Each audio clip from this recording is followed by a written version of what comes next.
Well, hello and welcome everyone. We are here at Austria for the WSR Realistic Car Challenge. So what we're going to attempt to do here today, and what we're actually going to exceed at doing, is we have decided which drivers were the fastest and which drivers were the slowest, and try to pace them against each other based on realistic car performance. So we've got the actual Williams cars, who should be the slowest out there on track, and we should have the Mercedes, which should be the fastest out there on track. Now, I'm pretty sure there's going to be a little bit of controversy here based on what driver should be in what car, but we're not going to worry about that. What we're going to decide on and talk about today is the relative speed of the particular driver that is in that car versus the car performance. So I think we're going to have a fantastic race here around Austria, which happens to be a 4.318 kilometer track. That's only 2.68 miles. Only 10 turns around here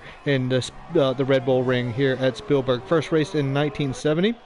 It was redesigned in 1996 as the A1 ring by Herman Tilke, and kind of what we see today. 3 DRS zones through between the front straight, and then between turn 1 and 3, really, and then between 3 and 4, 5, kind of down there into the last section of 4, and then into 5. Then we get the really high speed left turn section of 6, 7, and 8, and then the high speed right turns of 9 and 10 before we finish up the lap and come back across the line. So we got a couple drivers out there doing their laps in. We've already seen 1:1.5 by Stanley in what I think is an Alfa Romeo. What a great lap that was. And then in the AlphaTauri, a 1:04.386. Of course, this is realistic car performance, so we're going to expect to see some of the Red Bulls, maybe the Renaults, the Racing Points, some Ferraris, and some Mercedes really move up there and put some lap times in that are going to be really consistent. So hopefully for a good grid to get started with.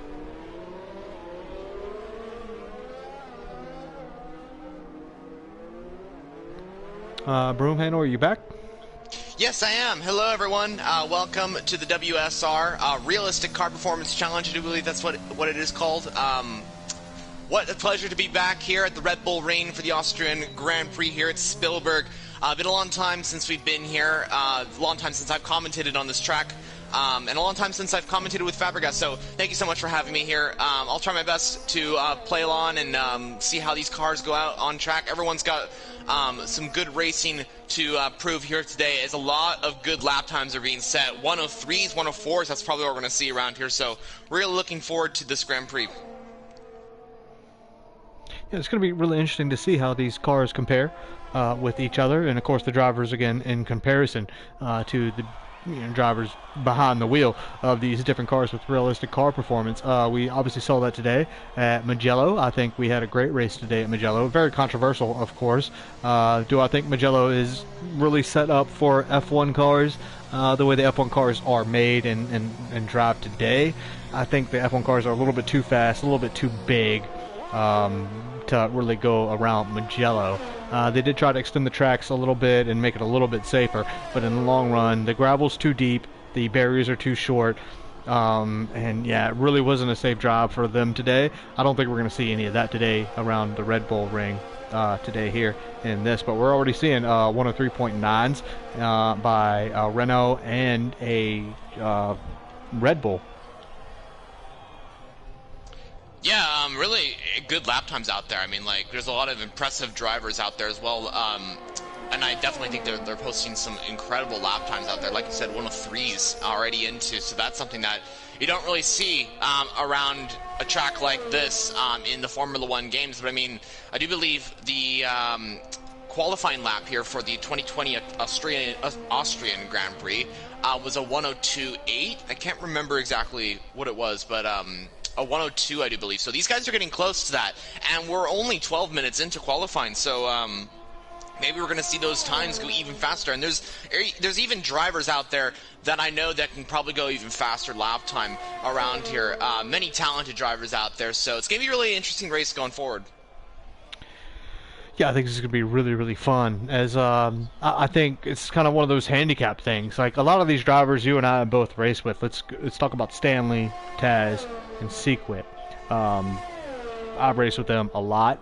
I never am competitive with them. I know how fast they are. They're lightning fast around here. But now they're in Alfa Romeos, AlphaTauris, and Williams cars against, the likes of Watapakowski and Walker, who are now in Red Bulls and Racing Point. So as we just see, Walker just did a 104.0. So really going to be interesting how we're going to compare the talent of a driver versus, how they get hurt by the actual engine and car that they're driving. Case in point, I would like to talk about George Russell for just a moment. In that Williams car, obviously we all know that the Williams is probably the slowest car on the grid, especially in real F1, especially in this game. It seems to be that way. But he had a fantastic race today. Really got hurt by the restart, and I was really hoping that Williams was going to score a point today at Mugello, but it didn't end up being that way.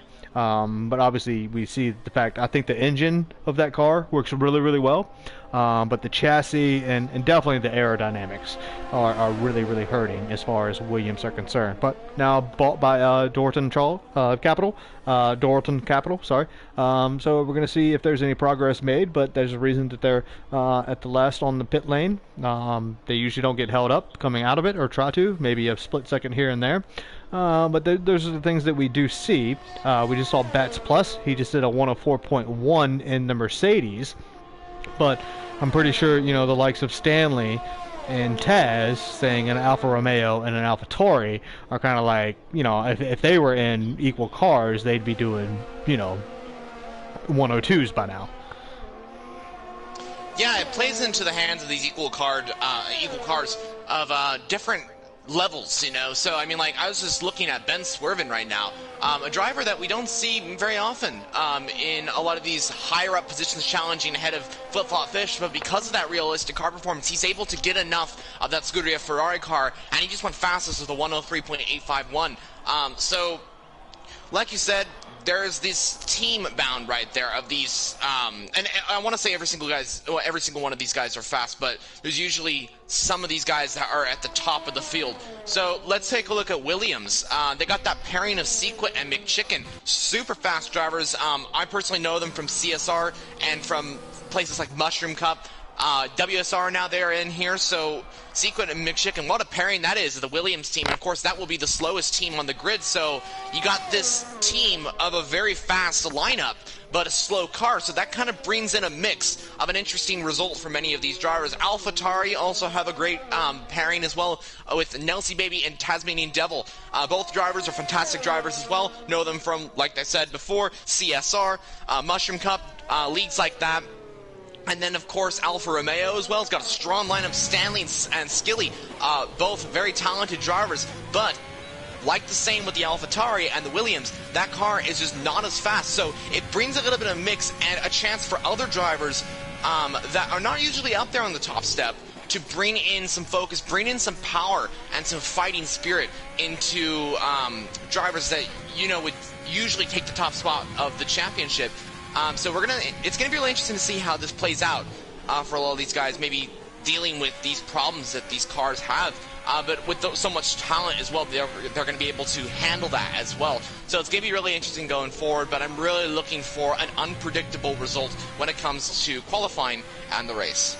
Yeah, Skill Shot just purpled the second sector here, so in the Alfa Romeo. A couple things that I do want to point out, though.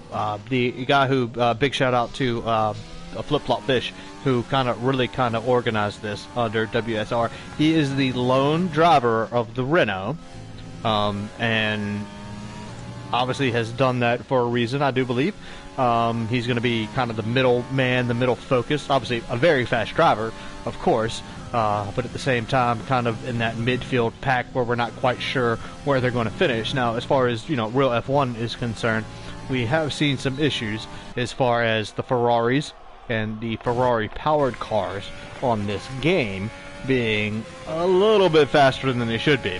Obviously, the Ferrari, the Haas, and the Alfa Romeo in the game are a little bit faster than I think they really should be, than they do pertain to the actual F1 circuits and all the F1 that we've seen. The Ferrari struggling to get points. Charles Leclerc has been phenomenal as far as a driver in that car. but you've got a 4-time world champion in Sebastian Vettel, who has really struggled to make that same car produce and perform the way Charles Leclerc has. So really interesting as far as talent and longevity, and of course even within teams, cars are not the same. I do know today for a fact that Lance Stroll in the Racing Point around Mugello had an upgrade where Sergio Perez did not. Unfortunately, Lance Stroll had a puncture, is what we're going to call it, the curbs. But 3 or 4 laps before that, during the race, James was telling Bottas and Hamilton to stay off the curbs because they were worried about tire wear.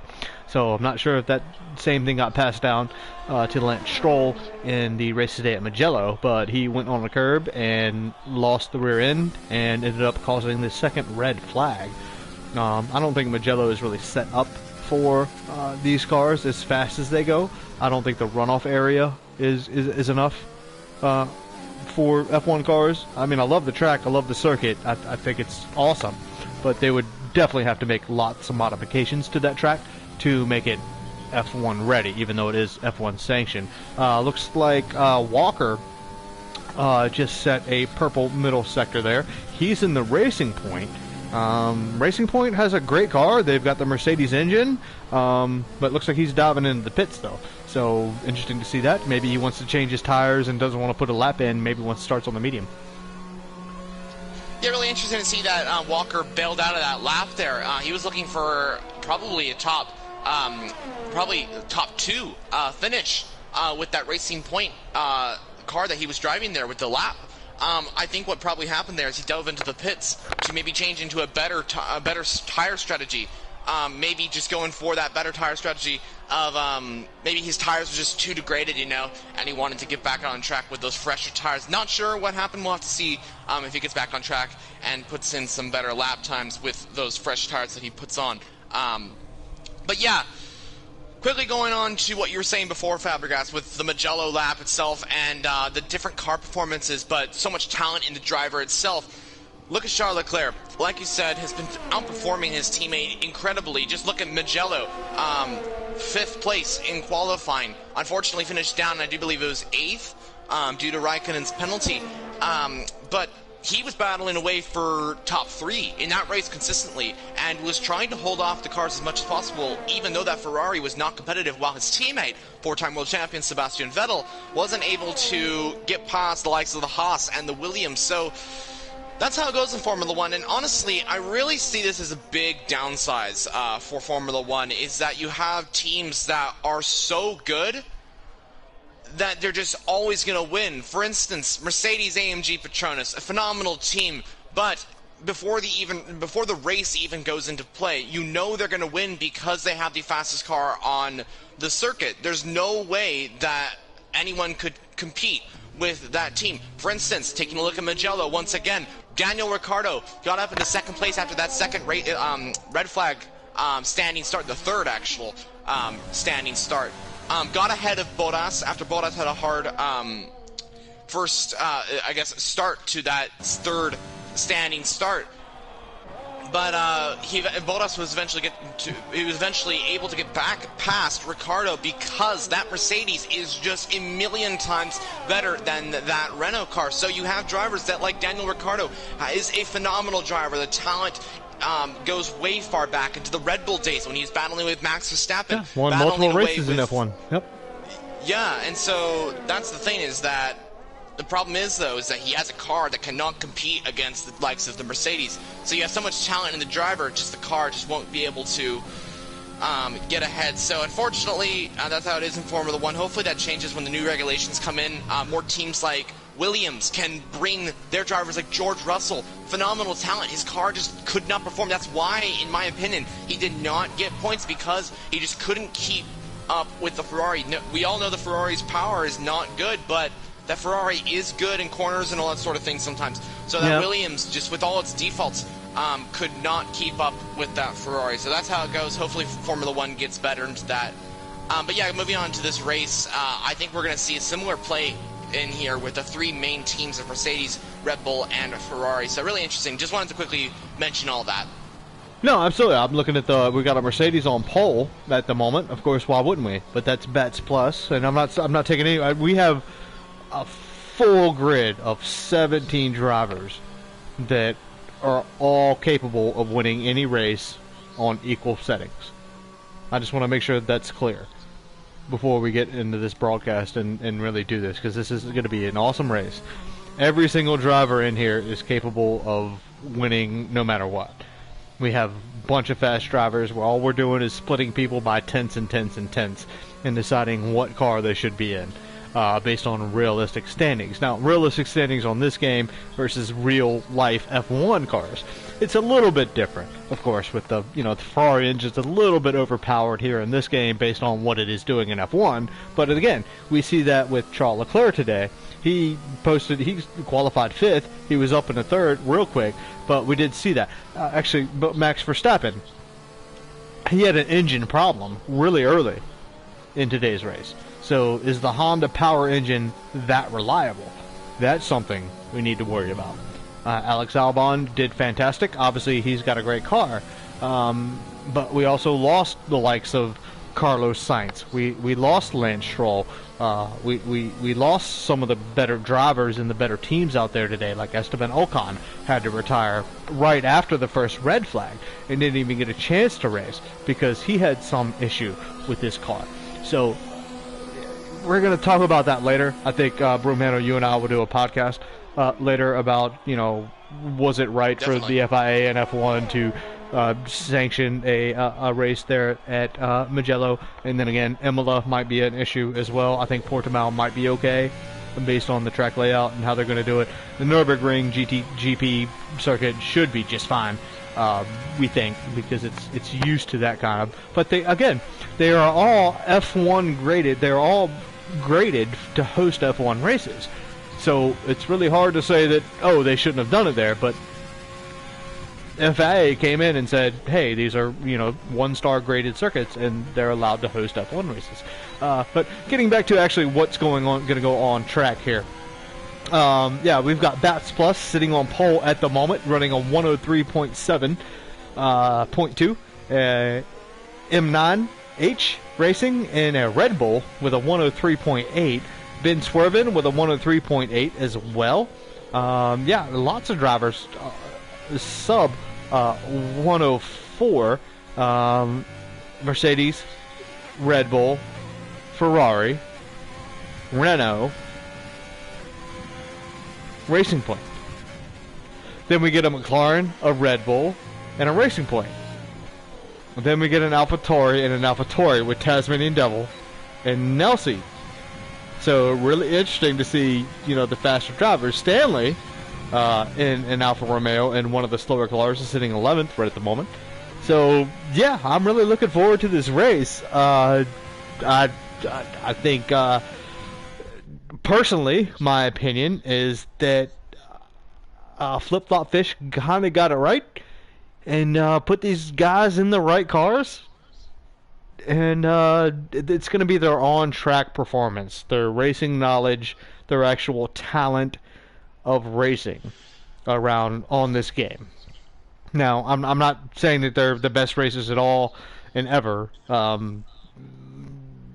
We could play GT Sport, we could play Assetto Corsa, we could play Project Cars, we could play iRacing or something like that, and of course that's different. Right now we are talking about F1 2020 on PlayStation 4. Lots of guys are using wheels, lots of guys are using controllers. I don't think it should matter. They have been set into the cars based on car performance and their own times that they've set, whether they're using wheels or controllers. So, and assists, it doesn't matter either. So what we're going to do is we're just going to have fun tonight, and Room Handle and I are going to commentate and talk about F1 in general. Yeah, it's going to be a really fun race going forward, and like you said, talk about F1 in general. We're definitely going to take a look at that, and the reason why we're going to do that as well is because of the Real Car Performance Challenge, and take a look at this race as well, because it's really looking to be A phenomenal race. I just want to quickly bring it back to the action real quick. Now, okay, I was riding on board with Burnt Down in the Racing Point car. He was on for a really good lap there, and in my opinion, arguably could have had first position in that race, took him pole position. But what was really interesting, when he came out of turn 10, slowed down before he could complete the lap. Now, there's two alternatives. There's actually three things. He might have went wide in turn 9? I don't think so. I don't think he got an invalid lap time. I think what he either did is he ran out of fuel, or he decided to slow down because he didn't want to start on those tires. Now, I think that's probably the more realistic option, but it could be fuel as well, or he could have had something that but it looks like he's starting on the soft tires. He is starting on the soft tires. That could have been tires that he started it before. That's true. That's true. Before. I'm not sure. But, yeah, really just something to point out there. Fabregas, real quick, we have the formation lap on. Do you want me, or do you want to do it, the rundown of the grid before we get into this race? No, I'll take care of the most of the talking here when it comes to everything that. We've got Bat Plus in the Mercedes, sitting in first place on the grid. Right beside him on the first row is M9H Racing in that Red Bull. Been swerving 138. Using that Ferrari to the best of its abilities. Sitting in third position, WSR Flip Flop Fish is our organizer and host this evening. Putting the Renault in fourth place. We know how fast he is. Burn It Down in the pink Mercedes, if you want to call it that, but it is Racing Point, and next year it will be Aston Martin Racing. Still, Lawrence Stroll is going to have a big stake in that. Perry the Dog 6 in the other McLaren, in the McLaren, sitting 6th. Wata Pikowski in the Red Bull sitting 7th. Walker, really great job in the Racing Point 8th. Taz and Nelsie in the AlphaTauri sitting 9th and 10th. Stanley in the other Alfa Romeo sitting 11th. J Ghost, Sequit 12th and 13th. McChicken, WSR Devil 14th and 15th. And Sifi and Skillshot bringing up the back of the grid there in 15th and 16th. I think we're ready for a fantastic race here. On board, here we go. 5 red lights. Watakowski already got a drive-through penalty for jumping the start. He got a great start from that as well. Look at that. Already at the possible third position. But it looks like both the Red Bulls got a great start. Going around the outside on the Ferrari was Watakowski. I think he's going to have a great race. Ben Swerven's still struggling. Bernie Burn It Down wants to get past him already. Both of the Red Bulls are kind of battling. The Red Bull of Bats Plus, the Mercedes of Bats Plus is now getting away. There's a spin. Walker out of the race. The Racing Point just got spun in the back. Well, I didn't see the contact with them or anything like that. I'm looking at Tasmanian Devil in the AlphaTauri just looking to make moves here as he watches Perry the Dog lock up. Skillshot has retired from the session as well. Really unfortunate to see that is an Alfa Romeo and a Racing Point already that are out of the session. Bat Plus is already in the lead. He's got a Red Bull right behind him, Watakowski. I know Watakowski is actually pretty fast, so really interesting to see him do that, but he's got his teammate right behind him too. The Red Bulls are probably the best looking team out there right now. Ben Swerving makes mistakes and is known to make mistakes, but still really fast and can put in a really good time. Tasmanian Devil now around the outside of Perry as they come down into the finish up lap 3 here. Nelsie too as well up in 10th space. I am Sifi, Sequit, and McChicken into the pits. Stanley into the pits. So there's definitely some issues there. I think they got caught behind. They didn't really like the fact that they had to start from the back, even though being on the slower cars. Sequit and McChicken being held up. They just double stacked. One of them should have stayed out, and they should have communicated with each other. Wada's going for lead down the inside into turn number 4. He still has that drive-through penalty, but not taking any chances right here. He's just going for the move, taking the risk and going for the lead of the race, and does take the lead of the race for that Red Bull team. So Red Bull looking strong as well, but yeah, really interesting. Well, that's absolutely what you have to do. If you're going to jump the start, then you have to take the penalty. But if you're going to jump the start, you have to get ahead of everybody and get out there, because you've got to do your drive-through penalty anyway, right? Oh, definitely, so yeah. And Wada's got to take that drive-through penalty, so he's got to make sure that he stays within or gets a gap at least. Yeah, he's got to get a major gap, and he wants to get that gap. But that gap is so close right now. We've got so many drivers so close right now that we've got, and now it's lap 3. We've got the DRS open, Bat Plus right past him. MGH is going to go past all of them. Oh, but he's going to go way off down there into turn 1. You got to go a little bit slower than that. I know it looks like it's a nice fast turn. You can just cut the corner and do whatever you want, but it's not quite like that. You got to get down to 90 miles an hour. We have seen some great overtakes already. Some fantastic race so far. Walter Pekowski and Bat Plus still side by side, touching back wheels, front wheels, barely touching, and they're not really touching, they're not hurting each other, but a good race that we have had so far with all the drivers. Tasmanian Devil in that AlphaTauri already up to 5th, Ben Swervin and down to 4th though, MGH down to 6th, Fish sitting in 8th, sitting right in the middle. Like to see that in his Renault. I think he should probably stay there. Sifi, though, in that McLaren up to 9th, actually. And Nelsie's still sitting in 10th. Sequit in 12th in that McLaren with the, in the Williams car with the hard tires on. Stanley as well, hard tires on. And McChicken with the hard tires on. So obviously all ran into trouble or started outside, and we're going to see them just work their magic and try to catch up. Walter Pekowski is now coming into the pits, and with that Red Bull is what I think just happened. Looked like to me. Wait, yep, he did who's come in the pits? That is Wada just came out of the pit lane. So very interesting to see that. Oh, and look at this. We got to move to the lead. Byrne already up in the first now. Where did he come from? Oh, we've got a yellow flag there in Sector 3 is what I thought. So I thought maybe there was not going to happen like that. But, I mean, the Racing Points, let me ask you about the Racing Points this year. Obviously, a lot of controversy about them copying the Mercedes from last year, the brake ducts, this, that, and the other. If you want to take a picture of it, does it look like one? Obviously, they're still using the Mercedes engines. Next year, you know, Lawrence Stroll bought out Force India, Racing Point.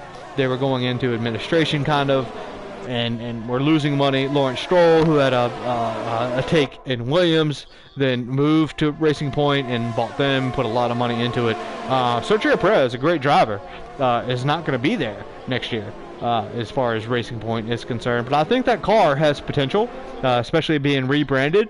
It's not being rebranded, it's a partnership with Aston Martin.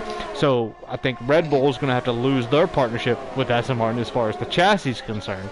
So it's going to be really interesting to see that going forward in real F1. Also, next year we're not going to change any of the real rules or objectivity of the car. We are going to implement the cost cap. So that's going to be really interesting, and I think that's going to keep other, like Haas, maybe even Racing Point, Aston Martin. But the fact that we see Racing Point and Aston Martin trying to get with each other, and then again Renault and Alpine trying to figure out a way to generate more money and bring in more money, as we have been swerving going down the inside of turn 1 on Bats Plus. It's going to really help Tasmanian Devil in that AlphaTauri. He's getting right behind him. They're going to go 3 wide down into turn 3-4 here. Oh my That's God! Confidence right there. Still 3 wide. Oh, Taz locked up a little bit, but maintained it, held it as he was sliding and almost drifting through turn 3 there, as he's going to race down the hill into turn 4. I think he should have had DRS still. Somebody else had DRS behind him, but what a great move by Taz. There's contact. There was definitely a little bit of contact. Oh, and yep, that has definitely been swerving into, and also Perry the dog. That was just but you know what? I got to give it to Tasmanian Devil there. The fact that his knowledge and capability, and the fact that he knows what's going on. He made the move. He went for it. He stuck with it. He solidified his car where he put it, and that's where it is. You can't second guess it. You can't try to bounce off. You can't try to move in. He just put it there and stayed there, and he allowed all the chaos to happen in front and behind him. And Stanley just had a major crash on the pit straight now. His car is right in the middle of the track with both tires gone. Really strange now. Also, VSC has been called out. This is the perfect time for strategy to come into play. But real quick, before we move on, I just wanted to quickly mention what happened with the incident with, I do believe it was Prairie the dog, Ben Swervin, Taz, and I do believe the Mercedes of Bats Plus. I was riding on board with the McLaren there. Ben locked up and went straight into the middle of Taz and the AlphaTauri and the Mercedes car, and Prairie just kind of got mixed up and all that. So that's kind of what happened, in my opinion. Ben, that was unfortunately his fault, but we walk away from it and continue on with the race. So it's the way it goes in Formula One. Well, locking up is definitely unfortunate. Yeah, you don't want to do that. Nobody wants to lock up. However, if you run with assist, you're not going to lock up. So it's kind of a catch-22 there. Like if you run with ABS on, you can smash the brakes whether you're using a wheel or a controller. You can hit them as much as you want, and you're not going to lock up. If you use a wheel or a controller and you turn ABS off, then I think it's much, much harder to run no ABS on a controller than it is to do it with a wheel and actual pedals. So if you, in my opinion, if you see somebody lock up, that means that they're trying to run as least amount of assist as possible, and there's a lot of respect going towards that. However, at the same time, you run the risk of making that mistake and being on the brakes a little too late and locking up and punting people. So it's a little catch-22 there. It's always unfortunate if you hit somebody, and none of us ever want to do that. We never want to cause contact to somebody that will put them off the track, ruin their race. And then of course nobody wants to, I don't want to ever drive in the back of somebody, because now my wing's going to be broken too, right? Oh, definitely, yeah. I mean, of course, you don't want to do these sort of things in Formula One, but it's the way it goes. You don't make those decisions. You just have to take what it is. I mean, yeah, we've seen, I think, a big example is we bring it back to Mugello, the race today. Huge crash. A couple of crashes, actually. Turn 3, Max Verstappen out of the race with only 3 corners into the first lap. Yep. Super unfortunate, not his fault at all. Both incidents with him and engine issues and being hit from behind. But sometimes you have the stuff in Formula One, and it proved that in Mugello on those first 3 corners of the first lap. Absolutely. So it was definitely a learning experience. I think, I really think the FIA and F1 did their best they could to make Mugello the best it could. And even in qualifying, we were seeing lap times, and guys were just driving as fast as they could. I mean, they were setting times that were just unreasonable, really, in the 1:15s in the late qualifying sessions. That's Ben. Sorry to interrupt Ben you has there, but now just DNF'd there. So Sequit and McChicken behind him in the Williams car. So the Williams are going to move up to 13th and 12th here. McChicken has pit a couple times already, I think, on the hard tires, just trying to maintain his way around this track. Looks like Sequit has now just dived into the pits, trying to do a little bit of undercut. We are 10 laps through here, here in Austria for the realistic car race. Again, what we have done and what Flip Flop Fish has done is set up a WSR event race. It's not a league race. It has nothing to do with league or anything like that. It's just a nice event race. He invited a bunch of guys. He invited the best drivers that he knew, and he tried to get them into the cars that they should be able to deal with. So it's a realistic race. So obviously the Williams should be the slowest car on track, and the Mercedes should be the fastest car on track. Now I think the Williams can compete with, let's say, the Haas and maybe the Alfa Romeo in a straight line. And then yeah, the Renault, the McLaren, and the AlphaTauri should be competing with each other alongside. Maybe the Racing Point's a little bit faster because of the engine and the Mercedes chassis, or whatever we want to call it. The Red Bull and the chassis is phenomenal. The Ferrari engine seems to be great anyway, for some reason, but Mercedes always outshines everybody. But what I'm looking at right now is Tasmanian Devil and that AlphaTauri just so close behind Burn It Down at the moment. I can't say enough about Tasmanian Devil and how fast he is and qualified as a driver. But again, I'm going to have to say something about the fact that I do know that I think he uses uh, a really, really, really nice Thrustmaster wheel, or I think he's got one of the best Thrustmaster wheels out there, or using DD1 Fanatec wheel, but I think it's the direct drive Thrustmaster wheel that he's using, and he's been on it. I've talked to Tasmanian Devil so many times. I've tried to race around with him. He's taught me so much. We just talk to with each other, and he teaches me how to race. So obviously he's very, very experienced and very, very fast, and knows everything about the game. But seeing him in second place right now, but struggling to keep up with Burn It Down at the moment because his car won't let him. But again, we saw, an AlphaTauri win last week in Monza on circumstances. So. Well, I mean, yeah, so the thing is here is that Tasmanian Devil is in a slower car compared to that Racing Point. The AlphaTauri is a slower car, so that's the reason why I do believe Taz cannot keep up. Both drivers, I do believe, are very, very good. As you said, Taz has got a lot of racing experience, so he knows how to play this AlphaTauri. And like you said, drivers like Pierre Gasly took his very first win just last time out at Monza, or sorry, 2 times out. And so that AlphaTauri can be competitive. I think that was a little bit different because we had the red flag, we had Lewis Hamilton getting that penalty, we had Bottas struggling, we had Verstappen struggling. So all that playing in put Gasly in P1, put Sainz in P2, put Stroll in P3, put Norris in P4. The list goes on. But yeah, it's kind of how that went.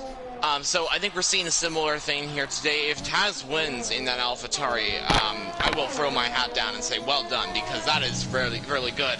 And you would think, like if this was not a realistic car performance and you didn't know exactly what this was, you'd think like, oh, it's just, and you knew Taz and stuff like that, you would know that, like, oh, he's just gonna catch this driver, that's the reason. But to do that in a car that is not competitive is something that's very hard to accomplish. I've tried it many times myself in realistic car performance challenge in leagues and all that sort of thing. So it's if very Taz was in a Williams, I'd say there's no chance. Well, I mean, look at Seclet and McChicken, both very talented drivers. I say on the same level as Tasmanian Devil, but those Williams cars are not competitive. You see it right here. No, it's so sad to see that.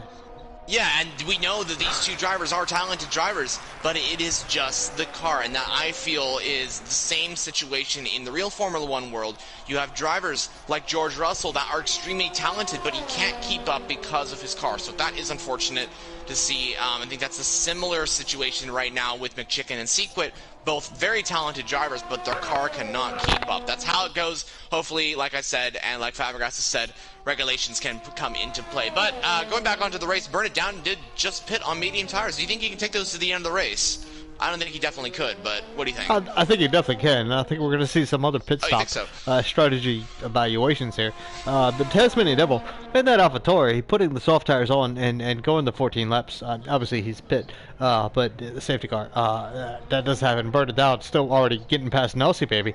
Nelsie Baby getting past Burn It Down right out of there. One thing I do want to mention, though, is Flip Flop Fish with WSR has set up this little teeny tiny event where I think he's done a great job.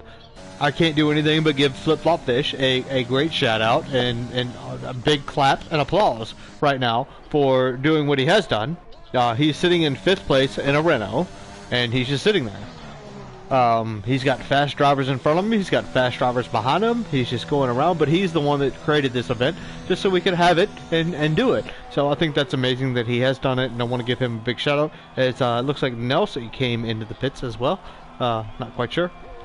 That is Taz, I do believe, Tasmanian Devil into the pit lane for AlphaTauri. Nelsie staying out, so interesting strategy call. They pit the race leader, so he's now into the pit lane though. But yeah, real quick, before we move on, I got to give my thanks to WSR Flip Flop Fish for getting this all together.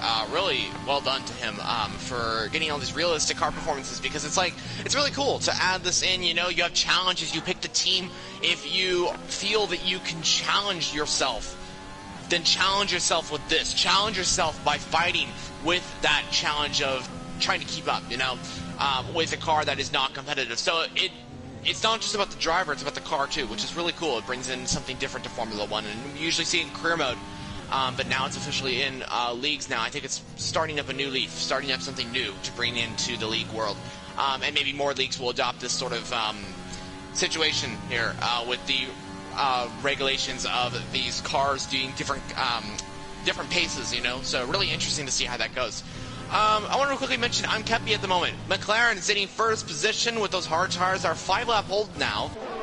He's actually looking for the race lead, but he's got Burn It Down on those medium tires looking to retake that race lead, and he's got way fresher tires. So really interesting to see how this works out.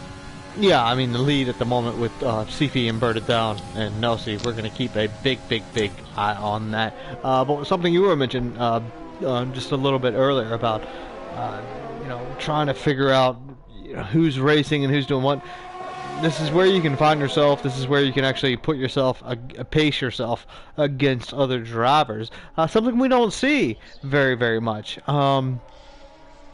We don't see it a lot. Nobody ever does it. I don't ever get into a league or even a lobby where it's on Realistic. And I think it's really fun to watch. But again, realistically, if we do talk about the F1 story and what's going on, Magello today was a little bit weird, but again, we saw things that happened. Burn It Down went really wide there, as I thought it was somebody coming into the pits, so that's really interesting. But again, we saw Lance Stroll and get a podium just last week, and we got Gasly getting his first win ever, and then today we saw another podium position go into Albon, his first time. The young drivers in F1 are the ones that are really making statements. So are we getting close to the fact that we're getting out of the Hamilton, the Boston? Oh wait, we got definitely IMCF taking the lead of the race, going down the inside in that McLaren, but now pushed to the outside by Nelsie, baby, trying to make the cutback here, going around the outside of turn 8. Oh, there's definitely a loss of a front wing there. I don't know whose that was, going down into turn 7 and 8 here.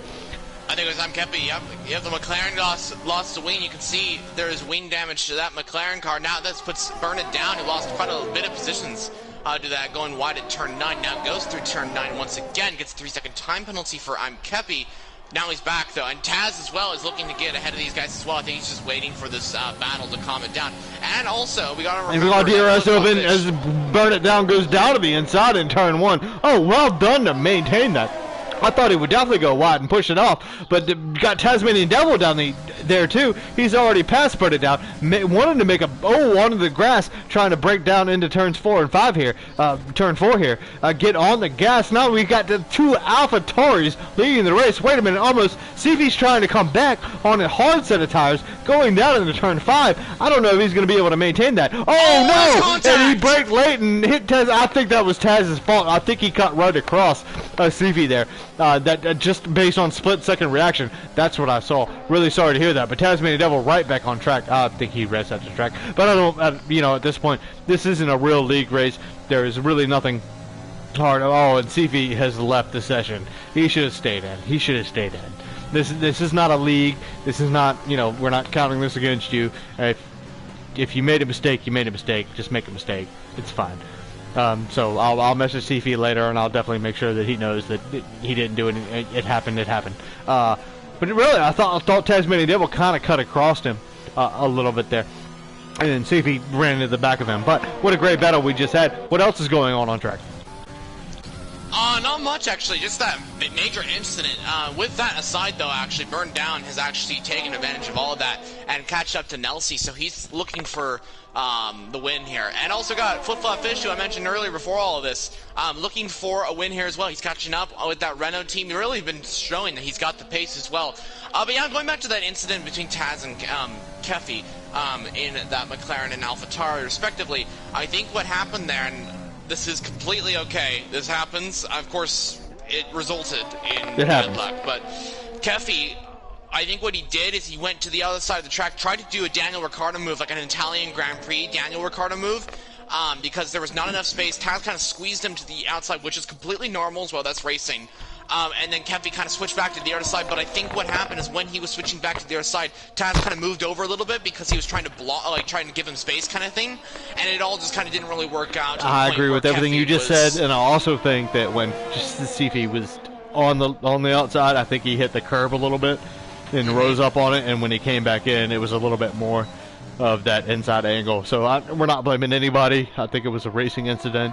Very unfortunate for everybody involved. But we've got the two Red Bulls sitting 5th and 6th right now, really battling it out together as M9 goes down the inside, up the hill into turn. And Wada keeps it. Wada's looking to keep it. Wada Pekowski is now behind.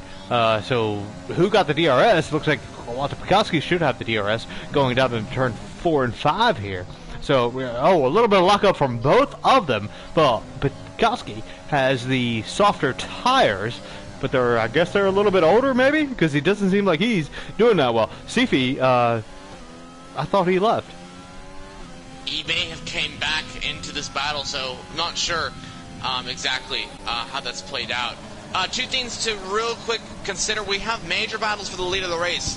Burn It Down, really on Nelsie, been doing this kind of a lot. Flip-Flop Fish also was side-by-side into turn 5 with Bat Plus, so that was really looking good. As Wada pits, that breaks up that battle. We also have a battle between the two Williams, so really interesting to see that. But look at this, battle for the lead. Burn It Down goes around the outside of that Racing Point car into turn number 3, into that heavy braking zone, into the hairpin, and that Racing Point is up into first place. Yeah, those softer tires are just going to have more grip coming out of there. Looks like CP just retired from the session. So, and yeah, it's a virtual safety car there. So, we're going to see. We've got, 25 laps left. I mean, 15 laps left. 14 laps left. 15 laps left. CP has retired. Really unfortunate. So, all the drivers that are still here are going to get points today. Nice to see the Williams get points.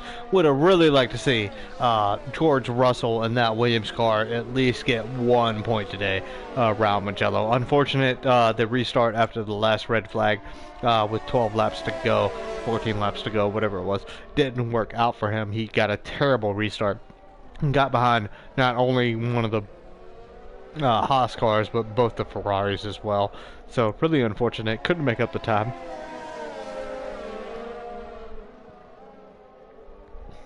Yeah, really interesting to see how that worked out.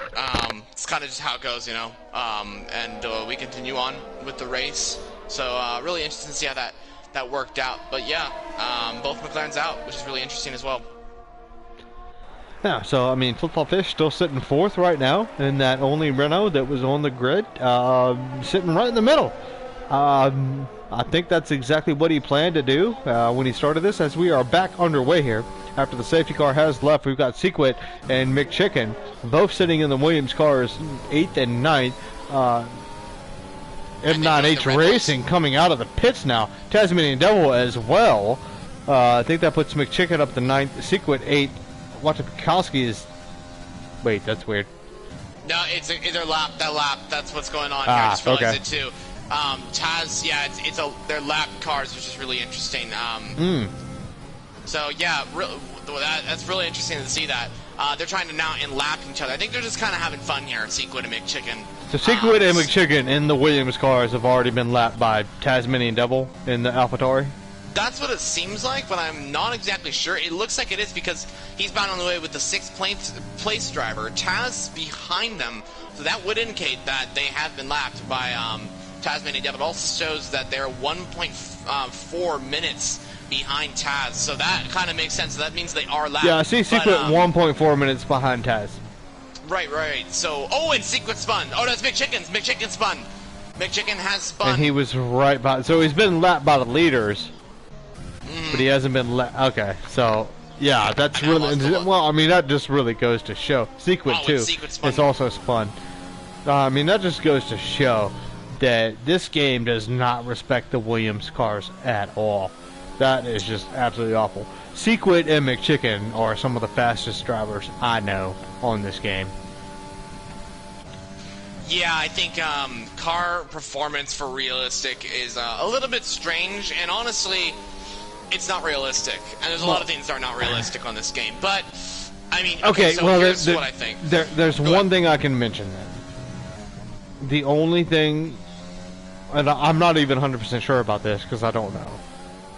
I think McChicken uses a controller, and I think Sequit uses a controller. I do believe which that is fine. so. It doesn't matter what they use. We're not blaming anybody for using whatever they use. What we're saying is maybe, I don't know, maybe there's something to go along with that. Maybe there is something. I'm pretty sure Taz uses a wheel.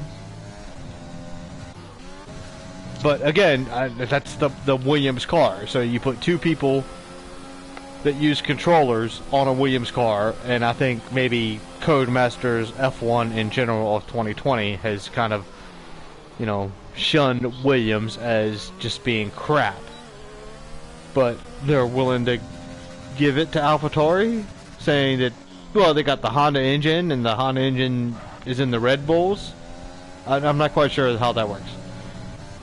Well, yeah, it's really strange to see that they are kind of putting Williams all the way down. I think it's really, I've noticed this actually with the past two games, is that they take performances from the last season. They do. And put it in this season. And that's kind of how it goes. But, okay, Williams, we know that they are slow, yes. But they're not that slow. They're not that slow. Competitive with Alfa Romeo and Haas. They are beating them, actually. Right, and Ferrari's not that fast. Would you agree? And Ferrari is not that fast. Yes, I absolutely agree. They're actually battling Williams right now in the championship, in my opinion. Vettel was actually slower than Russell in that race, in my opinion. So, really interesting to see how that works. Around the curves. Williams is much better in a straight line.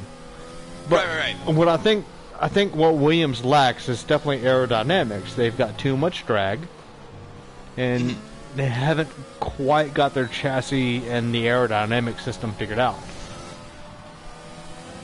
Yeah, I think that's exactly right. I mean, Williams have a little bit of an issue when it comes to financial stuff and getting parts on time, you know, that sort of thing. Yeah. But it shows the team is pushing. They are pushing to get the team out there. They are pushing to get the results out there, because just looking at Russell, just Mugello fighting for 8th place. They were fighting for points. Oh, and the two Williams collided. I think that was planned, though. That's a major collision. And they're fighting out as, I do believe that is fun. That is for fun. I just moved up to the both Red Bulls, so I didn't see it. Sorry. No worries. I did see that, though. I'm still watching on board. McChicken out of the race. Sequit's still trying to... I'm not sure what they're doing. It looks like, guys, I know it is a big crash and all that sort of thing, but this is, I do believe, planned out by these two guys. I know these two guys personally, and I think they planned that out. They're probably on like a party or something like that. They're planning this out, doing something. I'm not sure why that, why, or what they were able to accomplish, what they were trying to accomplish. Maybe a safety car. That's probably what they were trying they to didn't accomplish it. Now it's a virtual safety car, and now it's no safety car. And we've got the two Red Bulls, a 5th and 6th, going side by side. I've watched Bukowski in M9 Racing. M9 Racing hasn't tucked back in, but now he's got Tasmanian Devil and Sequit behind him. Yeah, Sequit might be a little bit too far back in that Williams car. I think he's going to be hard done by. And he goes off the track now, and now there's another yellow flag out there. Going into sector 3 by the Williams car. So Sequit is definitely struggling in that Williams, and I think the Williams is probably, but it's good to see the fact that we've had two McLarens retire, two Alfa Romeos retire, a Haas, a Mercedes, and Alfa Romeo retire. I mean, and a Ferrari, sorry, and then both Williams retired. The fastest drivers and everything, but Tasmanian Devil, and probably the worst car out there at the moment, besides Nelsie, still out there. And what's actually really interesting, too, is that he's actually in last place at the moment. He's in 7th place, but that's last place because guess how many drivers have retired? 1, 2, 3, 4, 5, 6, 7, 8, 9, 10, 11 drivers have retired from this race. 10 drivers have retired. Oh, 10 drivers, sorry. 10 drivers have retired from this race. 7 remain. So Taz is in the last place at the moment, but he's got a point. He's got a place to be able to challenge for good positions. And I think that's a possibility at the moment. The two Red Bulls still battling it out, but we actually have a massive lead battle at the moment. Nelsie, baby, all over the back of Burn It Down, sorry. No, absolutely, and we're seeing that. Nelson Baby, obviously, a fantastic driver, very very fast. Sorry. Um, but we're seeing the gap as well. Like the Racing Point is a good car. Oh, and that's Nelson Baby just lost it, didn't he? Oh, and that's a reset to track, though. That's a reset to track. Yeah, so, hasn't lost too much time, actually. Did lose about 6 seconds, though, to burn it down, so... That's fine. Nobody said you couldn't use reset to track, but he did. He did. Well, so. Yeah, I mean, there's a lot of things that, I mean, okay. The reset to track, in my opinion, I forget it's there, so I don't really have an issue with it. I don't even know it's there. Yeah, I forgot. I think it just takes too much time. Just drive it out of there. You drive it out of the gravel. Spray enough gravel all over the earth, you know, kind of thing. So that's kind of how I do it. But a lot of drivers reset to track to get a better advantage. And there's no problems with that, I guess. But at the same time, it's a little bit not realistic, you know. All right, so here's the thing. We've got 7 drivers left. And this is WSR Realistic event, right? Yes. Somebody just reset the track. Now, again, Nelsie is one of the fastest drivers I know. Him and Nelsie, Stanley, Flip Flop Fish, all of them. They're fast. Sequit, McChicken, they're fast. They're really, really fast. Really, really, really, really fast. He just used reset the track, and I don't think that should be usable. Because you can't use it. You can't do that in real life. It's supposed to be realistic. At the same time, as a wheel user, as a wheel driver, I have to like find that button. I have to actually look at my wheel and stop what I'm doing and actually look for the button to hit it, to find a menu for me to reset the track. Now, if you use a controller, then you've got a PlayStation controller, and you just tap it and naturally hit down and hit X, right? Yes, that is the function of the controller. If I'm using the wheel, then I gotta like find out. Oh shit, where's my menu button? All right, press that button. All right, hit the down button, and then hit X. Like it's not natural if you use a wheel. If you use a controller, it's really, really natural. I don't think Nelsie uses a controller though. So maybe he's got his own reset. He's got it set up. Maybe he's got his button set up into a different. I don't know. Yeah, I mean, I'm not. I don't know. A lot of the stuff what people are using. I just kind of roll with whatever they're using. You know, I do believe Nelsie does not have a wheel because I think he had to send it back. He may have got another one. I'm not too sure. Haven't really paid attention to that. Maybe it's something we can ask him sometime. Yeah, I mean, like, I have a wheel. A lot of people have a wheel, and sometimes it's hard to use the reset to track button. I've never actually used it before. I don't think I've actually ever used it, so I don't have a lot of information on all that sort of thing. I don't ever use it. I don't ever even think about it. Mm-hmm. Yeah, for me to use it, I have to like. I have to have the same button that I'm going to use to go into my PlayStation menu.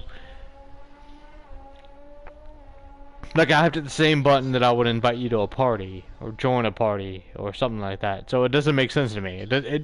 When I'm racing it makes no sense for me to hit that button. But again, I mean, people can do it, people can use it, and if it's allowed, it's fine. To me, it's not a knee-jerk reaction. So that's something else that I would like to talk about. With you, as we have 5 laps to go here in Austria. With the we only have 7 drivers left. Tasmanian Devil in the back. I really want to watch him close that gap from 12 seconds. I'm pretty sure he's going to be able to close that gap about 4 or 5 seconds here before the end of this race. I have plenty of faith in him. to do We that. do have some massive battles though in the top 3 actually. Oh, we've had great battles going on, and we still Bad have. Plus versus Flip Flop, and then we also have the 2 Red Bulls still battling away.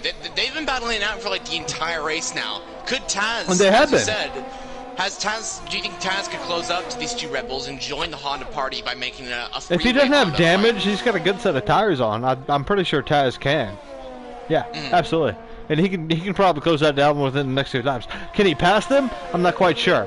But can he really close that gap from 13 seconds down to, I don't know, 8 or 9? Or 7 or 8? Somewhere in there? Yeah, I'm pretty sure It's Taz can. definitely possible. I mean, 4 laps left with a short track like this, about a 1:08 lap time is a very hard task to do. Absolutely. Well, it's going to be a lot harder on him because he's not in that slipstream. It looks like Wata Pikowski really wants to get at his teammate right now. He's going to be in the slipstream, and he's going to get DRS. So that's one of those things that we need to talk about, too, as far as F1 and this game is concerned. The DRS versus the slipstream. I think the slipstream is too strong, but the DRS isn't strong enough. Like, you can follow somebody and you get in their slipstream and you start, and then you open DRS and then it does nothing for you. Right. I mean, okay, so the DRS system, brilliant system, yes. It does affect the racing overtaking opportunities because it brings the driver in for a better look at overtaking.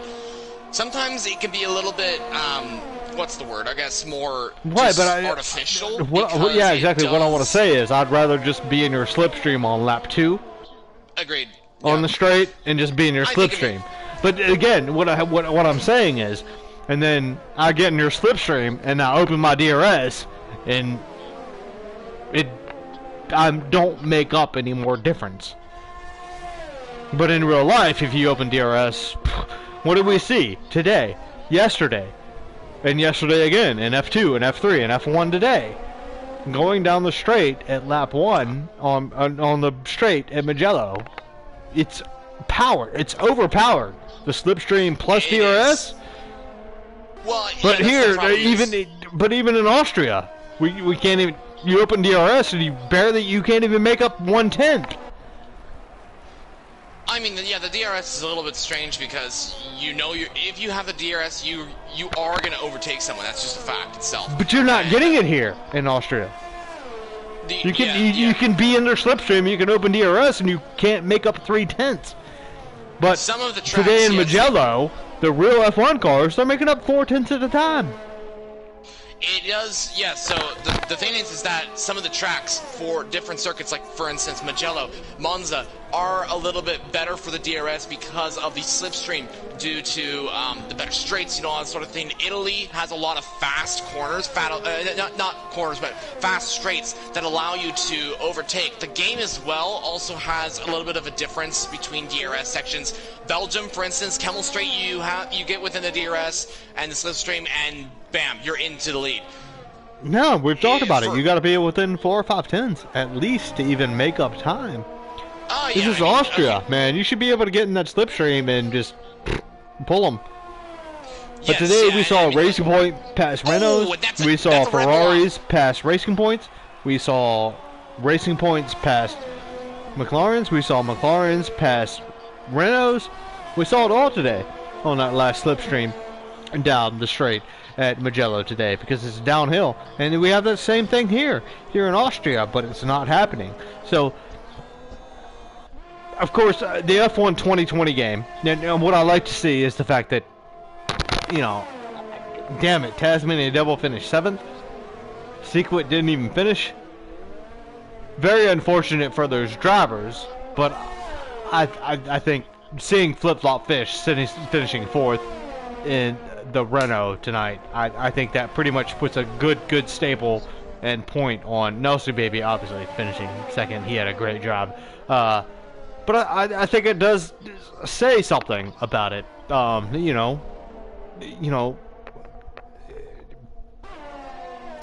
The cars aren't equal. And that's the point as well. Burning down's our race there's leader, lots of better drivers out there, and if I'm driving and it's fine. But if I'm driving versus somebody that's using something that I don't use, are they better than me? Does that equate? I'm not saying that they are. I'm not saying that they're not. I'm just saying, does it equate? Does all this equate to each other? Do we now think that Burn It Down is faster than Tasmanian Devil? Tasmanian Devil is the fastest driver I know. Well, yeah. I mean, this is a little bit different than car. It's the car performance. It's not the driver itself. I mean, but again, so let's look at something else. I mean, obviously Lewis Hamilton, amazing driver, right? But Valtteri Bottas is in the same car, but he's losing time. And Albon was almost catching him. So is it the driver? Is it the car? Where do we find that balance? And I think that's the biggest problem with F1 right now. And I think it's going to get better in the next few years. Based on what I've heard and what I've seen and what the FIA and F1 are doing, I think it's going to get a lot better. But right now, and especially for the past 4 or 5 years, Mercedes have run away with everything. Does anybody think that Valtteri Bottas deserves to maybe race for Red Bull? Do you think he's better than Max Verstappen? I think it's a very interesting situation. What we have for Formula One with the driving and the cars itself, talent, and the drivers. Now, it brings in the question of, do you have a driver that can compete at the same level as drivers like Lewis Hamilton or drivers like Max Verstappen? Hamilton is on a different level. Verstappen's on a different level. They have a different capacity to do a good result.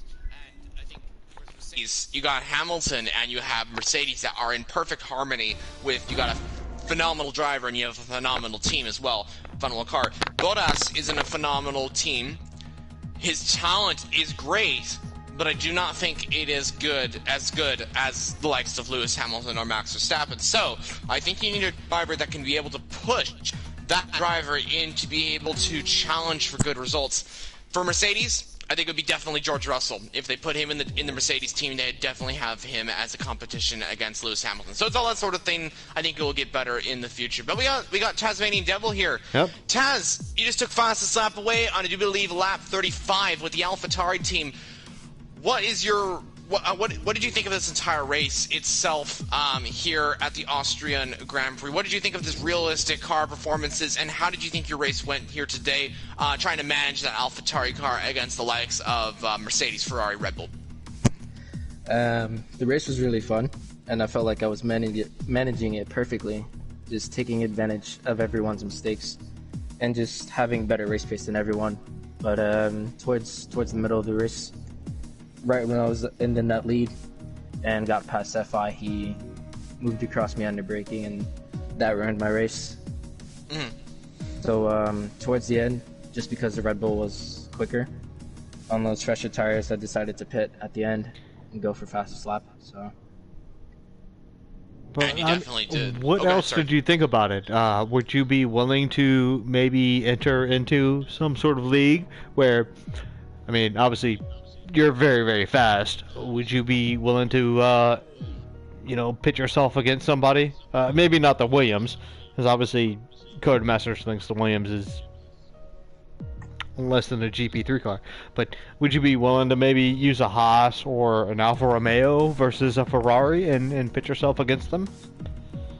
Yeah, I'd be willing to do it. It's just, it's frustrating when people, I don't know, they just take you out for one reason or another. But I do enjoy the challenge, just driving a car that really shouldn't be where it was in the race, and having to outsmart others, simply because you can't just get them on pure pace. So. Well, I think you did a good job of that. You outpaced a lot of people. You were definitely up there in the top before the last safety car, and at the same time, your strategy was very, very well thought out, but lost out based on, I could see it. You would get in the slipstream of people when you really were not gaining time on them, and I think Codemasters has done the AlphaTauri wrong as far as putting in their engine capabilities. Yeah, the AlphaTauri was pretty slow on the straights, so I had to be really clever with how I pulled off overtakes And if you saw a few of my onboards, most of them were just done under braking or getting a better exit out of the corner when people were going side by side. Like I think it was Burn It Down and I'm Sephi, who were trying to go side by side into turn 1, and they both got a poor exit. So I tried to take the opportunity to get them into turn 3, which I did, and then turn 4, obviously I got taken out. So yeah, but you battled back and did a good job. Even last night, you did well. Yeah, last night I feel like I did pretty good that race. I was originally planning on starting from the back, but I crashed out in qualifying, so that didn't go as planned. In the end, I still won by a pretty big margin, which made the race a bit boring, but I was happy with how I conducted myself in that race. Bro, Henry, you got any? Oh, sorry, go ahead. I'm just gonna ask you. Do you have any other questions? Oh, I was just going to say incredible work here today, Taz. You really showed that you had the pace with your talent of a racing car driver, and you also were able to cope with a car, as in the AlphaTauri, to be able to cope with that car that is not competitive, but you were able to take that disadvantage and turn it into an advantage against other drivers in the race here today. So really just want to say incredible work, and hopefully we can see you in another realistic car performance race, because you gave us a race to definitely watch. Yep, thank you. Of course, we'll see you next time. All right, Thanks for coming on. Thank you. Yep, no problem.